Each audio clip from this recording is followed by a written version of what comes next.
गांव के लिए थोड़ा मुश्किल तो होता है सर्दी में। यहाँ 6 महीने कमाते हैं, 6 महीना बैठ के खाना पड़ता है।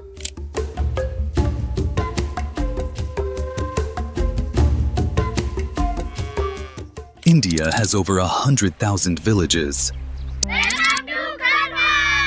Tucked into the folds of its mountains, scattered across its rivers and plains, each one holds a story of survival.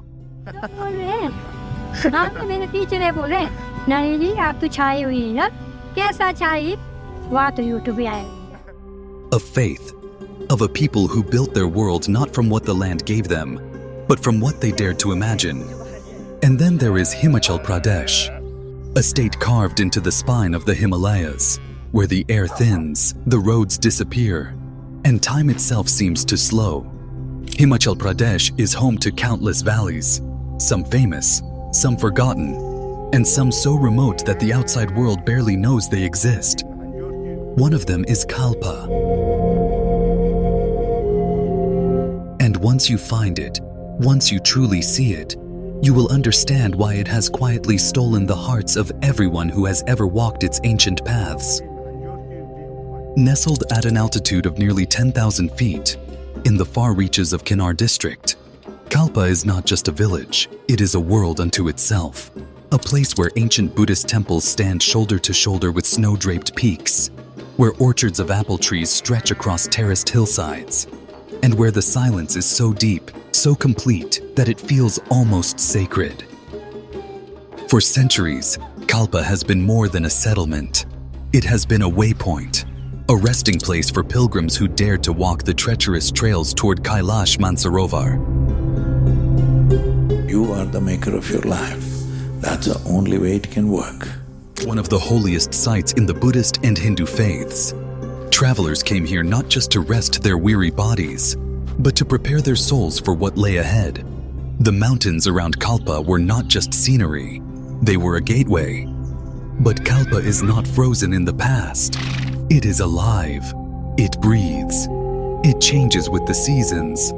Golden in autumn, white in winter. Green and wild in the summer months.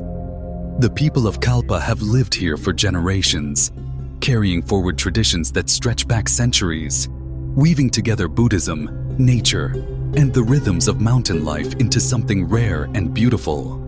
Today, this documentary takes you there. Not as a tourist, not as a traveler passing through, but as a witness.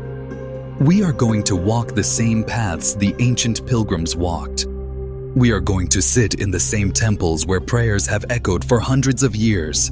We are going to listen to the wind, to the river, and to the people who call this extraordinary valley home. This is Kalpa Valley, and the story is about to begin. Every great story begins with a place, and for Kalpa, that place is unlike anything else on this earth. Situated in the Kinnar district of Himachal Pradesh, Kalpa rests at an altitude of approximately 9,800 feet, nearly 3 kilometers above sea level. At this height, the world is different. The air is thinner, the sky is a shade of blue that seems almost unreal, and the peaks of the Himalayan range tower above like silent guardians, close enough to touch, yet impossibly far away. This is not just a village on a map. This is a village built on the roof of the world. The geography of Kalpa is nothing short of dramatic. To its east, the mighty Kailash range rises in jagged, snow-laden peaks, the same sacred mountains that have drawn pilgrims and monks for millennia. To its west, the Sutlej River carves its way through deep gorges, a lifeline that has sustained the valley for centuries. The land around Kalpa is layered.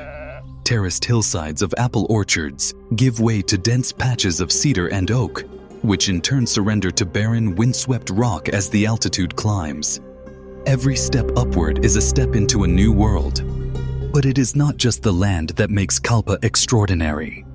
It is the history that lives and breathes within it. Long before modern roads reached this corner of the Himalayas, Kalpa was already ancient. For hundreds of years, it served as one of the most important resting stops along the sacred Kailash Mansarovar Yatra. the legendary pilgrimage trail that drew devoted Hindus and Buddhists from across the subcontinent. Pilgrims would arrive here, exhausted and humbled by the journey, only to find a small community waiting, ready with shelter, with food, with prayers. Over time, temples were built. Monasteries rose from the stone. The village became not just a place to rest, but a place to reflect. Buddhism took deep roots here, and to this day, the sound of temple bells and the flutter of prayer flags remain the heartbeat of Kalpa. And then there is the altitude. At nearly 10,000 feet, Kalpa is not a place the body simply accepts. The thin air catches you mid-breath. The cold seeps through every layer of clothing. The sun, with little atmosphere to soften it, burns with an intensity that is both brutal and beautiful. Living here is not a choice made lightly. It is a commitment, passed down through generations, a quiet act of defiance against the mountain itself. Kalpa did not choose to be hidden. The mountains chose to keep it. If there is one thing that separates Kalpa from the rest of the world, it is winter. Not the soft, picturesque winter of the plains. Not the kind that dusts the ground and melts by noon. The winter of Kalpa is something ancient and unforgiving, a force that descends upon the valley like a verdict, swallowing roads, silencing rivers, and cutting the village off from the outside world for months at a time. By December, temperatures in Kalpa plunge well below freezing, sometimes dropping to -15, -20 degrees. The snow piles high against stone walls that have stood for generations. The winds that sweep across the Kailash range arrive here with a brutal force, carrying ice and dust that sting the skin and blur the eyes. Water freezes. Pipes crack. The world outside becomes a maze of white and gray, vast and indifferent. And yet, the people of Kalpa do not leave. Survival in Kalpa is not something that happens by chance. It is prepared for.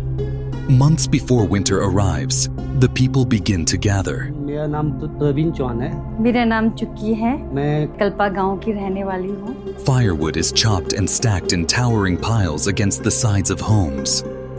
Food is dried, preserved, and stored.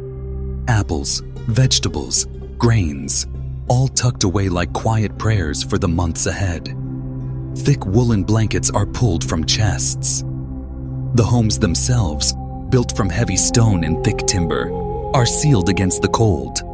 Every wall, every window, every door becomes a shield. But survival is not only about keeping warm. It is about keeping the spirit alive. When the roads vanish and the outside world becomes unreachable, Kalpa turns inward. Families gather close. Stories are told.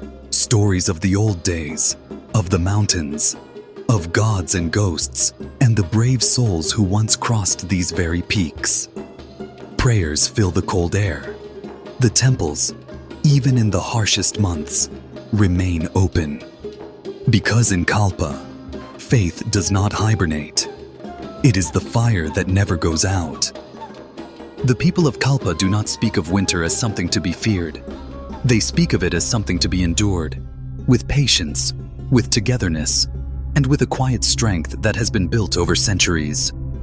They have watched the snow come and go 1,000 times before. And every single time, when the first rays of spring light break through the clouds and the ice begins to soften, Kalpa wakes up again, unchanged, unbroken, and still standing.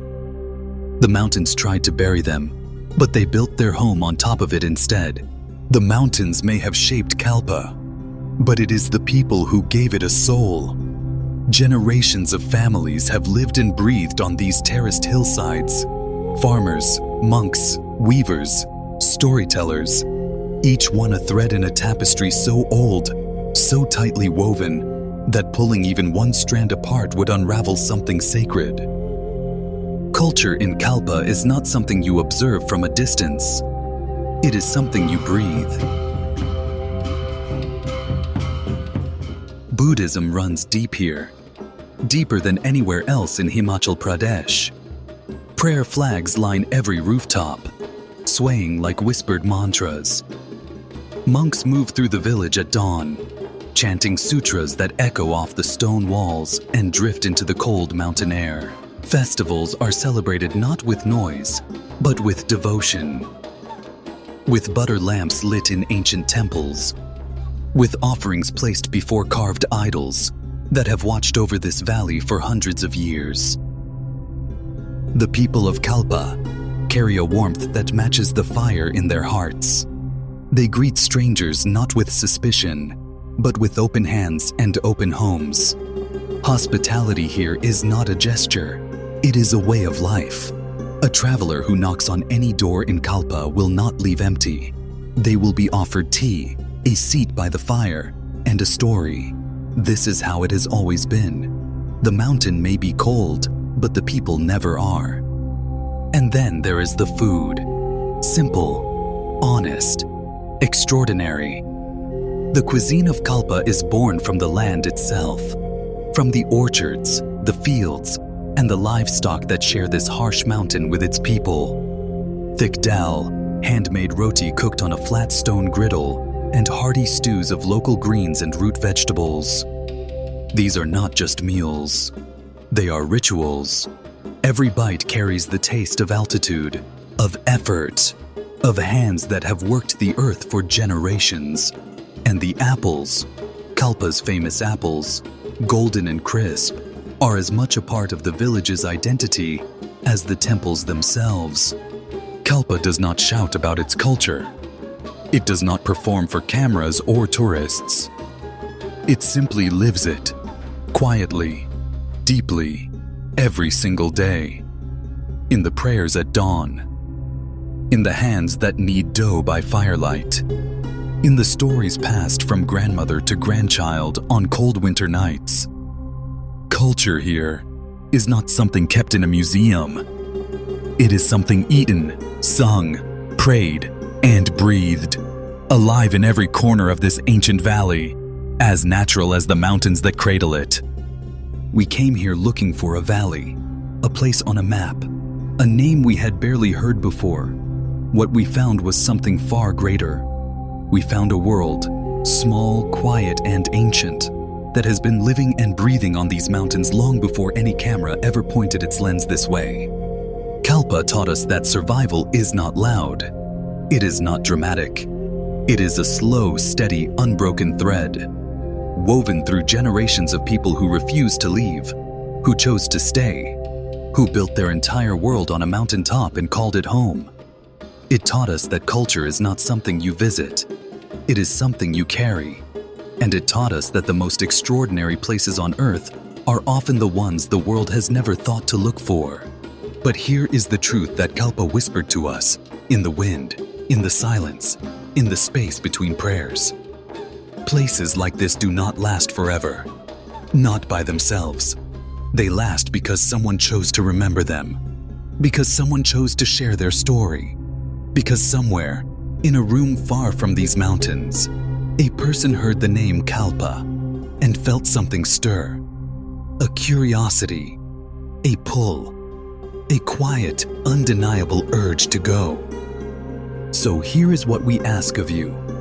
Do not let this be just another film you watched and forgot. Do not let Kalpa be just another name that slipped through your fingers. Subscribe to this channel. Tell someone about this valley, about the people who live there, about the winters they have survived, about the food they cook and the prayers they whisper. Let the world know that Kalpa exists, because it deserves to be known. And if you can, if the road ever calls you, if the mountains ever whisper your name, go, pack your bag, leave the noise behind, take the long road into Kinnaur, climb the winding path, and let yourself arrive in Kalpa with nothing but open eyes and an open heart. Sit in their temples, eat at their tables, listen to their stories. You will not return the same. No one ever does. Kalpa is not waiting for you. It has been here all along. The only question is, will you?